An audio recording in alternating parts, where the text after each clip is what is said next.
Political vibes ప్రేక్షకులకు నమస్కారం. మిత్రులారా, తెలంగాణ రైజింగ్ 2047 మొత్తం గ్లోబల్ సమ్మిట్ అని కోట్ల రూపాయల ఖర్చు పెట్టిండు రేవంత్ అన్న. ఆ ఖర్చు అంతా పెట్టిదే ముచ్చట. మరి తెలంగాణలో రేవంత్ అన్న అద్భుతాలు, సంతోషం తట్టుకోలేకపోతున్న ప్రజలు, నేను కూడా సంతోషాన్ని తట్టుకోలేకపోతానా? మరి ఆ అద్భుతాలు ఏంటిది అనేది ఒక చిన్న విశ్లేషణ మిత్రులారా. ఖచ్చితంగా మీరు అందరూ ఆ అద్భుతాలు చూడాలి.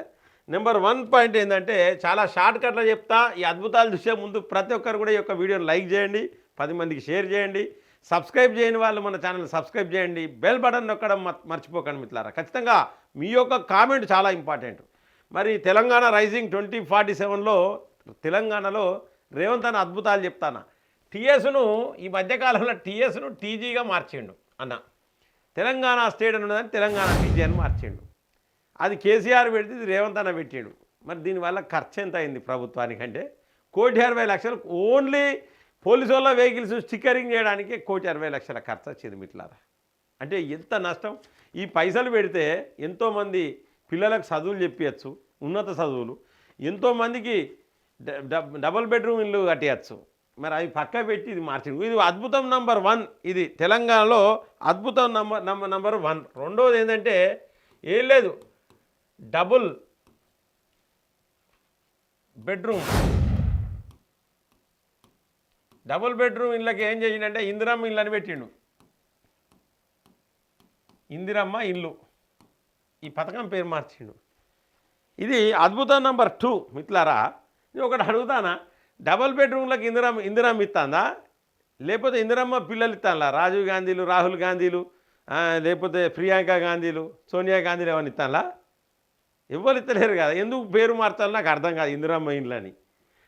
నెక్స్ట్ ఇది అద్భుతం నెంబర్ 2 మిత్రులారా. ఇది ఇంకోటి ఏంటంటే రైతు బంధు. ఇది మంచిగానే ఉన్నది, దీంట్లో ఏ విధమైన కాంప్లికేషన్ లేదు. ఈ రైతు బంధుకి ఏం చేసిండంటే రైతు భరోసా అని పెట్టిండు. ఎందుకో అర్థం కాదు మరి రేవంత్ అన్న. ఇంత టైం 2 సంవత్సరాల కాలంలో రేవంత్ అన్న అద్భుతం నెంబర్ 3 ఇదే, రైతు బంధుకు రైతు. ఎవరు కూడా రైతు భరోసా పడ్డదా, రైతు బంధు పడ్డదా అని అడుగుతారు ఇప్పటికీ. రైతు బంధు ఎందుకు మార్చాలి పేరు? ఇదొక పేరు మార్చిండు. అయితే ఇక పోయి నేను మొత్తం అద్భుతాలు సృష్టిస్తా, మొత్తం ధరణిలో ఉన్న అవినీతిని బయటికి తీస్తా, మొత్తం పాతాళానికి వేసి తొక్కుతా, కాల్తలకాయలు బోటి పేగులు మెడలేసుకుంటా, ఇవన్నీ ముచ్చటి చెప్పిండు రేవంత్ అన్న. ఏం లేదు, ఇక్కడ ధరణి పేరును మార్చిండు, భూభారత్ అని పెట్టిండు. దీనివల్ల కూడా ఖర్చే, చాలా ఖర్చు, కోట్ల రూపాయల ఖర్చు. సాఫ్ట్వేర్ చేంజ్ చేయడం కోట్ల రూపాయల ఖర్చు, మధ్యలో రిజిస్ట్రేషన్లు కాక అంతరాయం ఒకటి, ప్రజలకు ఇబ్బంది తప్పితే లాభమే లేదు. నువ్వు ఏమైనా అవినీతి తీసినావా? ఏమైనా అవినీతి తీసినావు చెప్పు. ఇప్పటి వరకు నువ్వు కేసీఆర్ కుటుంబాల్లో ఎవరి మీదైనా కేసులు పెట్టి అరెస్ట్ చేసినావా? కోమటిరెడ్డి అంటాడు కదా, ఇట్లా పెట్టుకొని 48 గంటలల్లో అరెస్ట్ చేస్తాం, ప్రభాకర్ అంటోడు కనుక అమెరికా నుంచి ఇక్కడికి వచ్చి 48 గంటల అరెస్ట్ చేస్తాం, ప్రభాకర్ అంటోడు ఇక్కడ రావడానికి కేంద్రం సహకరించాలి. ఏంది మరి కేంద్రం సహకరించింది? ప్రభాకర్ రావు అంటోడు ఎప్పుడో వచ్చిండు, ఏం బీకలేదు. బొత్సు ప్రభాకర్ రావు బొత్సు కూడా బీకలేదు ఫోన్ ట్యాపింగ్ కేసులా. అంటే ఇప్పటి వరకు కనీసం బీఆర్ఎస్ గతంలో బీఆర్ఎస్ చేసిన ప్రభుత్వం చేసిన అరాచకాల మీద ఒక్క 5 పైసల వంతు చర్యలు కూడా తీసుకోలేదు. ఇది అద్భుతం నెంబర్ 4. ఏంటంటే ధరణిని భూభారతి మాత్రం చేసిండు, కానీ ఏ లాభం లేదు ప్రజలకు. ఈ అద్భుతాలతోని 5 పైసల వంతు ఏమన్నా లాభం జరిగిందా ఒక్కసారి చెప్పాలి మిత్రులారా, మీరు అందరూ కూడా చెప్పాలి. ఏం చేసిండంటే సీఎం క్యాంప్ ఆఫీస్ను ప్రగతి భవన్ అని ఉండేది, దీన్ని ఇట్లనే ఉంచుతా అయిపోవు. దీనికి రంగులేసుడు, అద్దుడు గిద్దుడు చేసి ఏం చేసినాడు, దీన్ని జ్యోతిబా పూలే ప్రజాభవన్ అని చేసిండు. జ్యోతిబా పూలే ప్రజాభవన్ అట. ఇది ప్రజాభవను. ఇది అద్భుతం నెంబర్ 5 రేవంత్ అన్న చేసింది. అద్భుతం నెంబర్ 5 ఏంటిదంటే ప్రగతి భవన్ జ్యోతిబా పూలే ప్రజాభవన్ అని చేసిండు. ఏమైనా మార్పులు జరిగింది, దీన్ని తీసుకుపోయి డిప్యూటీ సీఎం ఆయనకి ఇచ్చిండు. సో మరి దీనివల్ల ఏమన్నా ప్రజలకు ఏమైనా లాభం జరిగిందా అంటే ఇది అద్భుతం. అన్నీ కూడా రేవంత్ అన్న అద్భుతాలు చాలా ఉన్నాయి. ఏం చేసినట్టే తాండూరులో ప్రభుత్వ సర్వజన వైద్యశాల అని ఉండేది. తాండూరులో ప్రభుత్వ సర్వజన వైద్యశాల అని ఉంటే దానికి ప్రభుత్వ సర్వజన వైద్యశాల కొడంగలని మార్చి పడేసిండు. అద్భుతం నంబర్ 6 అది అన్నది రేవంత్ అన్నది. తెలుగు తల్లి ఫ్లైఓవర్ తెలంగాణ తల్లి ఫ్లైఓవర్ అని మార్చిండు, అదొక అద్భుతం. యుఎస్ కాన్సులేట్ రోడ్డుకు ట్రంప్ పేరు పెడతాడు, రేపు పొద్దున ట్రంప్ అనేటోడు ఉంటాడు, పీక్తాడు. అవసరమా? మరి ఎందుకు నీకు ఒకవేళ నిజంగానే ఈ పేర్లు మార్చాలంటే 1200 మంది బలిదానం చేసుకున్నారు, వాళ్ళ పేర్లు పెట్టు. వాళ్ళ పేర్లు పెట్టకుండా తెలంగాణలో ఎవడో ట్రంప్ గాని పేరు పెట్టి మీకు అవకాశం ఇస్తే పాకిస్తాన్ అని పేరు కూడా పెడతారు మీరు ఇక్కడ. ఇక పోతే ఫ్యూచర్ సిటీ ప్రధాన రహదారికి రతన్ టాటా పేరు పెడతాడు. రతన్ టాటా ఎందుకో మరి ఇవన్నీ అన్నకు చాలా. ఇంకోటి ఏం చేసిందంటే ఇంకో అద్భుతం, మహా అద్భుతం ఏంటిదంటే తెలంగాణ తల్లి విగ్రహాన్ని ఏం చేసిండే మొత్తం విగ్రహం మార్చిపడి ఇక బతుకమ్మలు బోనాలు లేకుండా చేసిండు. ఇది తెలంగాణ తల్లి విగ్రహం మార్పు. ఇంకోటి అధికారికంగా అన్న ఇంకో అద్భుతం ఏంటంటే అధికారికంగా మీకు రిజర్వేషన్లు వస్తాయని చెప్పిండు. ఇప్పుడు ఏమంటాడంటే సెంట్రల్లో రాహుల్ గాంధీ వస్తే వచ్చు మీకు, అందుకే ఇప్పుడు రాలేదని మళ్ళీ అబద్ధమని. ఈ అన్ని అద్భుతాలు ఒక రేవంత్ అన్నతోనే సాధ్యం. నోరిప్పితే 100 అబద్ధాలు ఉంటాయి రేవంత్ రెడ్డి. రేవంత్ రెడ్డి అసలు పుట్టింది అసలు అబద్ధం అనే దానికి నల్ల ప్యాంటు తెల్ల షర్ట్ అయితే అది రేవంత్ అన్ననే, అందులో నో డౌట్. ప్రజలను మోసం చేసేట్లా కాంగ్రెస్ పక్కా, రేవంత్ రెడ్డి దిట్ట, ఇందులో నో డౌట్.